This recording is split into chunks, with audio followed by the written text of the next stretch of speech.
Hello everyone. Oh yes, what's this? What's going on now, Betsy? What's going on here then?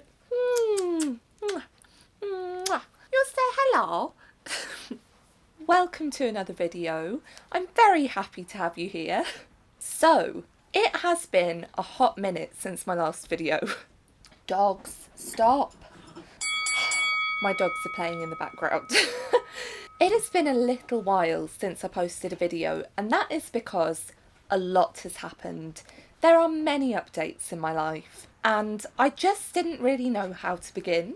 So about a month ago, I filmed a Q&A video where I answered all your questions about finishing my degree and my summer plans. And the problem is, so much has changed that it is now really out of date. So I have a question for you.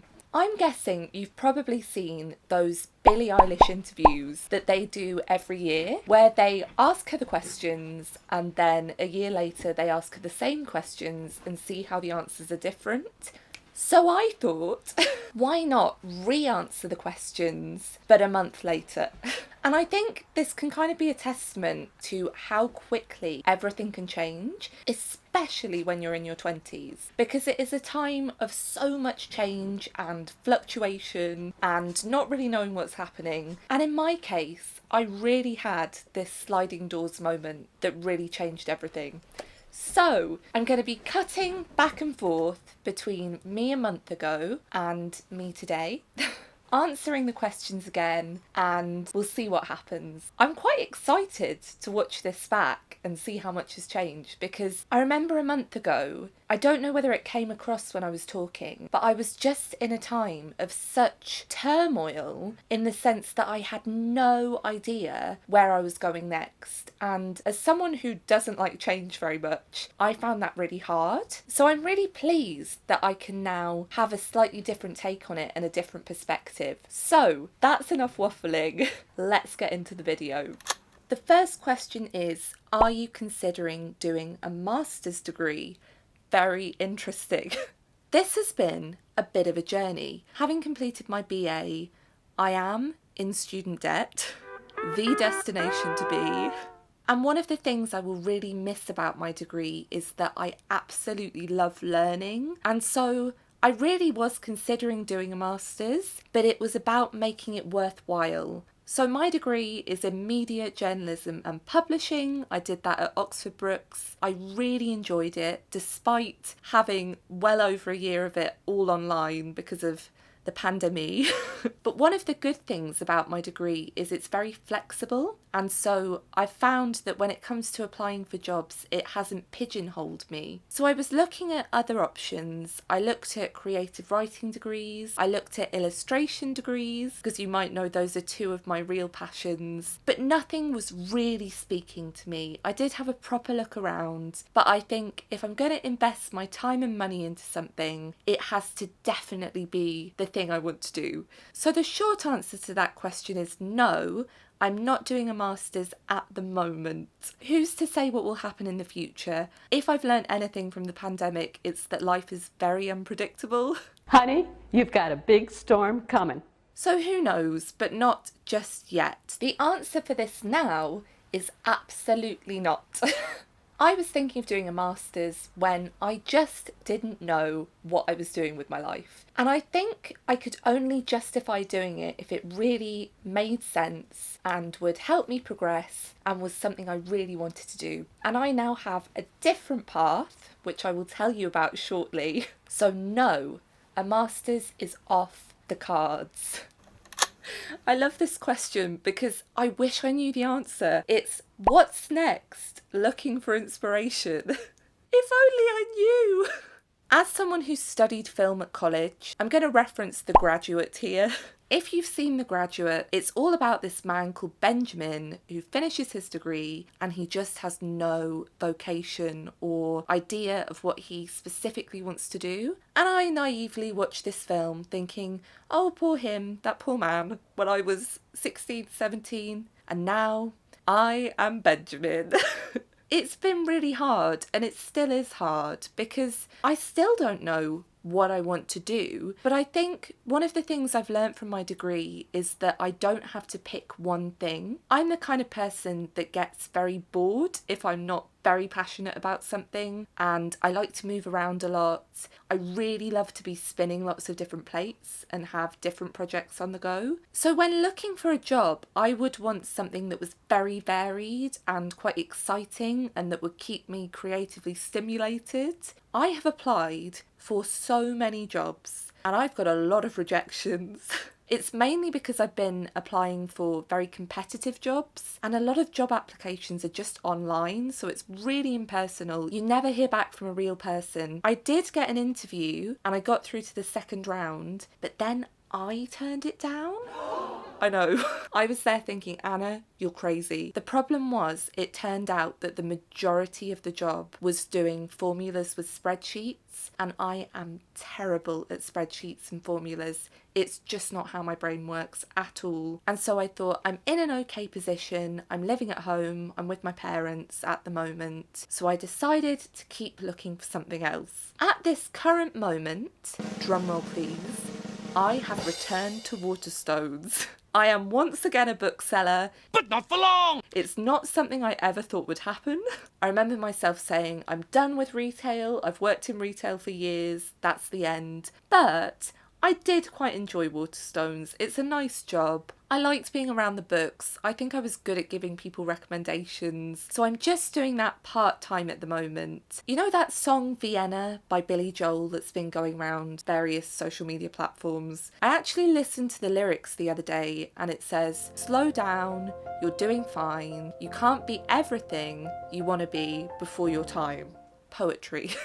But I actually think that's really good advice. I was watching a video by Lena Norms recently. She does this really good series called The 20s Toolkit. And she was talking about how when you're 20, it's only 12% of the average lifespan. And that's not that much. She made the really good point that at the current point in my life, being in my 20s is 50% of my life. So everything feels like a huge thing. But my mum said to me the other day, Anna, I bet you won't even remember this period of your life. Like this period where I'm figuring everything out, trying to find a path. She said, I don't think you'll even remember this in a few years. And that was really comforting because I'd been sort of in this panic, thinking, what am I going to do? Where am I even going? This is probably the longest answer to a question ever. But essentially, I'm going back to Waterstones and I'm taking some time to just breathe, figure stuff out and be creative and try things that I've been wanting to do for a really long time. So, what's next? I am so excited to tell you this. I actually can't believe it. If you follow me on Instagram, you will already know this, but I ended up landing kind of my dream job. I mean, I don't really believe in dream jobs because every job is a job, but this really is a job that I have wanted for such a long time. I now work for the BBC. And I can't even tell you how long I've wanted to make that happen. You may not know that I have a heart condition, and when I was 13, I was awarded a Gold Blue Peter badge. Now, Blue Peter is one of my favourite shows. Well, it definitely was when I was growing up. And it's a children's TV show that is sort of like a magazine but in television form. So the presenters try out different challenges and hobbies and get stuck into all sorts of different stuff. There's arts and crafts. I would love to be a Blue Peter presenter. But when I was 13, I was awarded this Gold Blue Peter badge, which is an accolade for inspiring people. And I got it because I'd done lots of blogging and online content and fundraising for young heart patients. I used to have a blog. It doesn't exist anymore. It's been lost in the sands of time, but it was called Heart Hobbies, and it was inspiring heart patients to try out new hobbies because at the time my condition was very life limiting. I've since had surgery twice and may have to have more in the future, but at the moment I'm in the best position I've ever been in. But I didn't know I had a heart condition until I was 12. My blog was really a way of helping me adapt to all of this. And I had a lot of doctors telling me these long lists of things that I couldn't do anymore because of my condition. So I thought, why not make some videos about all of the stuff that you could do? Hence why it was called Heart Hobbies. So I would explore heart condition friendly hobbies. Anyway, when I was 13, I was invited to Media City, which is in Salford in Manchester. And if you're not from the UK, Media City is like a really big hub for all things TV related, and they have all the studios there, and it's just amazing. And going to the studios and seeing everything really kind of gave me the media bug and made me think I really want to do this. So flash forwards to last month, I was at the hospital going for an exercise test. I have to have quite regular checkups, but they're a lot less regular than they used to be. So it tends to be like once every 6 months, sometimes a bit longer than that. But one of the things I have to do is an exercise test. And it's always something I'm a bit stressed about. It's either on a treadmill or it's on an exercise bike, which is what it was this time. And it monitors how my heart deals with being under that kind of pressure. So it gets steadily harder, and they look at things like my pulse rate and my blood pressure and my oxygen levels. Anyway, I came out of this exercise test. I was a sweaty mess. I had 2 huge spots that had decided to break out on my chin. I was not looking job interview ready. But I noticed that BBC Radio Oxford, who are the radio station for Oxfordshire, were outside and they were doing a vox pop. Now, because I did a journalism degree, part of my degree was journalism, I knew about this. And a vox pop is when you've probably seen them done before without realising. There are people with microphones and they're trying to get little audio clips of people out on the streets. So they might be asking a question, wanting an opinion. This one in particular was about key worker nominations because they had an award all about giving key workers recognition. So I went straight over and started talking to this lovely lady called Julia and asked her if she was doing a vox pop, and she said yes. She was quite surprised that I knew what it was. And then I ended up talking to her for a really long time. I ended up talking about my condition, but also about my ambitions, because I was just about to finish my degree at that point. And I was just saying to her, I would love to do something like this. And they ended up interviewing me. I am going to try and find the audio clip one day once I've figured out how to do that, because I'd love to have a record of it. But I nominated all of my favourite NHS workers and talked about how fantastic the care was. And it just felt really lovely. At the end, I did end up getting Julia's contact details and also some of the other contact details of the team. And I sent them all of my details over. And then I didn't hear anything for 2 months. And you've got to remember, I have been applying for so many jobs and I always talk to everyone I meet. So I kind of almost forgotten about it and was thinking, well, that was really nice. I had a really lovely encounter with them.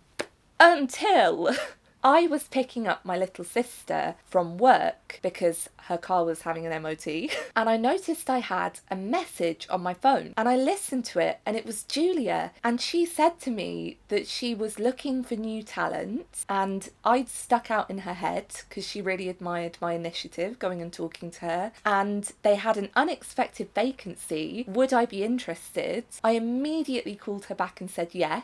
I then ended up having what I thought was a trial week, but it turned out I just had the job straight away. So what I'm doing now is I am a journalist coordinator for BBC Radio Oxford. Very fancy title. What that means is because it's quite a small station, it's a role that kind of encapsulates a bit of everything. So I do bits of script writing, audio editing. A lot of what I do is taking listeners' calls. So I'll be on the other side of the glass to the presenter and I'm sort of sorting out the audio lineup and calling listeners and typing down what they're saying. I have also been on air a few times, co-presenting shows, and I'm just loving it. And I think back to when I did the kids TV presenting course, which you might remember, and all the other things I've done, my blogging content and everything, and all this time really wanting to do presenting and work in media, and I can't believe it's actually happening, especially when you think about how terrified I was just a month ago, not having a clue what I was doing. I'm just so chuffed and happy. And anyway, I could talk about that forever, but it's amazing. And I can't believe, having worked in retail for so many years, that I can go to a job that I am so interested in. And I know I'm new, and so of course there's going to be a novelty to it. But the fact that it's something that really plays to my strengths and is challenging and exciting and also changes every single day is perfect for me, because I get really bored very easily. So I really appreciate the fact that I never quite know what's going to happen when I turn up to work. Anyway, very long answer, but I'm just so excited to see where that takes me. Will we get to see more of your illustrations soon? Yes! I'm so excited to tell you about this. Those of you who follow me on Instagram and follow the channel might know that I do illustration, but this was my biggest paid illustration commission. I have illustrated Ruby Granger's next academic planner. So I'm sure you've heard of Ruby, you probably watch her channel already. Ruby and I have known each other for quite a long time. I think I was 9 and she was 10 when we met. We used to make really, I think the best way to put it would be avant-garde films.